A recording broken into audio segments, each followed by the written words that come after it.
सत्य है, राम राम सत्य है।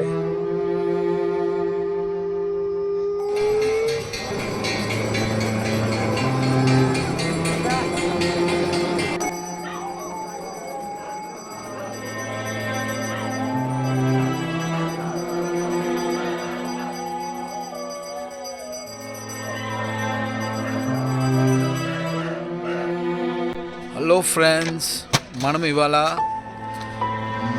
రాత్రి 12 తర్వాత మణికర్ణిక ఘాట్లో ఏం జరుగుతుంది, అక్కడ శవాలని ఎలా కాల్చారు, మళ్ళా అక్కడ ఏమేమి రిచువల్స్ జరుగుతాయి, ప్రతి ఒక్కటి ఇవాళ ఈ వీడియోలో తెలుసుకుందాం. చలో మణికర్ణిక ఘాట్ చూడండి. మణికర్ణిక ఘాట్ లోపలికి ఎంటర్ అవుతుండగా మీకు ఫస్ట్ ఈ కట్టెలు కనిపిస్తాయి. కట్టెలు వచ్చేసి 40 కిలోలకు ఒక జోడి అంటారు. ఇక్కడ ఎవరు తీసుకున్నా కానీ 40 కిలోలు లాగానే తీసుకోవాలి. మన లైఫ్లో ఎన్ని లగ్జరీస్ ఎంజాయ్ చేసినా, మనం ఎంత సంపాదించినా, ఎంత కూడబెట్టినా, రోజు బంగారం వేసుకున్నా, ఏది వేసుకున్నా, మన లైఫ్ చెప్తున్నా కదా, 1000 కోట్లున్నా సరే, 1,00,000 కోట్లున్నా సరే, ఆఖరికి మనెంబడ ఒక్క రూపాయి కూడా తీసుకోం. ఖాళీ మనెంబడ వచ్చేసేది మన పాపాలు, మన పుణ్యాలు. మనం లాస్ట్కి చేరేది శ్మశానానికే. ఇదే మణికర్ణిక ఘాట్. ఇది వచ్చేసి కాశీలో ఉంది. ఇక్కడ 24 గంటలు శవాలు కాలుతూనే ఉంటాయి.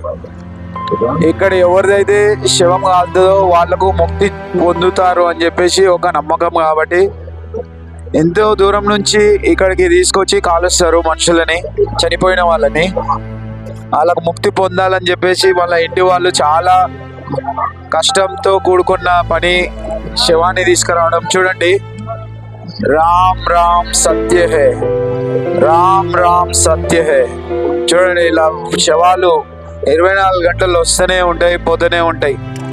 ఇక్కడ గంటకి కనీసం ఒక 30 నుంచి 40 శవాల వరకు కాలుతాయి. మ్యాక్సిమం ఒక 50 వరకు అని చెప్పారు. ఆ విధంగా చూసుకుంటే మనము రోజుకి కనీసం ఒక 700 నుంచి 800 శవాల వరకు ఇక్కడ కాలుతూనే ఉంటాయి. ఇక్కడ ఎప్పుడైతే దహన సంస్కారాలు అనేది ఆగిపోతుందో అప్పుడు ఈ లోకమంతా మునిగిపోతుందని చెప్పేసి ఇక్కడ ఘాట్ దగ్గర అందరూ చెప్తున్నారు. ఇన్ని సంవత్సరాల నుంచి ఇంతవరకు ఒక్కరోజు కూడా, ఒక్కసారైనా కూడా ఇక్కడ దహన సంస్కారాలు జరగకుండా అస్సలు ఆ రోజు అనేదే లేదు. ఎందుకంటే రోజుకి కనీసం 700 నుంచి 1000 వరకు, ఇంతకుముందు చెప్పాను కదా, అన్ని శవాలు కాలుతూనే ఉంటాయి. ఇక్కడ వచ్చి ప్రజలందరూ కూర్చొని ఒక తిలకిస్తూ ఉన్నట్టు చూస్తూ ఉంటారు. మనము మన దగ్గర ఎవరైనా చనిపోతే ఒక 10 కిలోమీటర్ల దూరం నుంచి అబ్బా ఇక్కడ మనిషి చనిపోయాడు నాయన వాపస్ వెళ్ళిపోయాం అన్నంత ఫీలింగ్లో ఉంటారు. కానీ ఇక్కడ పక్క నుంచి శవాలు వెళ్తున్నా, మనకు ఇట్లా ఆనుకొని ఉన్నా కానీ ఎవరు ఏం పట్టించుకోరు. ఎందుకంటే అది ఒక మణికర్ణిక ఘాట్ యొక్క పవిత్రత. ఇక్కడ చూడండి, శవాలు 24 గంటలు కాలుతూనే ఉంటాయి. ఆ అగ్గి అనేది ఆగనే ఆగదు. ఇక్కడ కాశీలో మణికర్ణిక ఘాట్లో కాలిన శవాలకు 100%గా మోక్షం కలుగుతుందని చెప్పేసి ప్రతి ఒక్కరి నమ్మకం. ఎందుకంటే సాక్షాత్తు శివుడే ఇక్కడ కాటి కాపరి. మరియు శివుడు వాళ్ళ చెవిలో ఒక మంత్రం చెప్పగానే వాళ్ళకు మోక్షం కలుగుతుందని చెప్పేసి ప్రతి ఒక్కరి నమ్మకం. మన భగవద్గీతలో చెప్పినట్టుగా జన్మించిన వానికి మరణం తప్పదు, మరణించిన వాడికి జననము తప్పదు.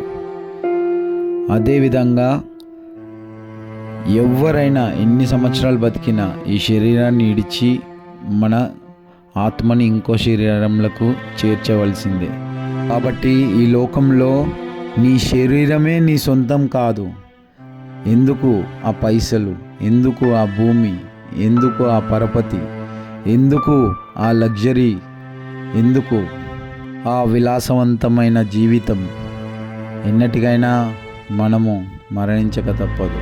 కాబట్టి మిత్రులారా, ఉన్నన్ని రోజులు సంతోషంగా ఉంటూ, ఇతరులని సంతోషంగా చూసుకుంటూ, ఇతరుల సంతోషంలో మీ సంతోషం చూసుకుంటూ సంతోషంగా బతకండి. ఎంత సంపాదించినా, ఏం సంపాదించినా మనకు ఒక గజం భూమి కూడా రాదు ఇప్పుడు. ఎందుకంటే కష్టాలు తప్ప ఎక్కడ భూమి పొందబెట్టడం లేదు ఇక్కడ.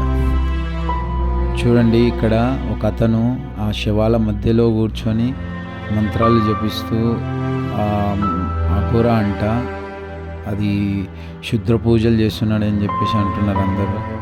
ఈ క్షుద్ర పూజల వల్ల ఏమొస్తుందో తెలియదు అని అందరూ భయపడ్డారు. ఒక ఆడమ కూడా ఇక్కడ క్షుద్ర పూజలు చేసింది చూడండి.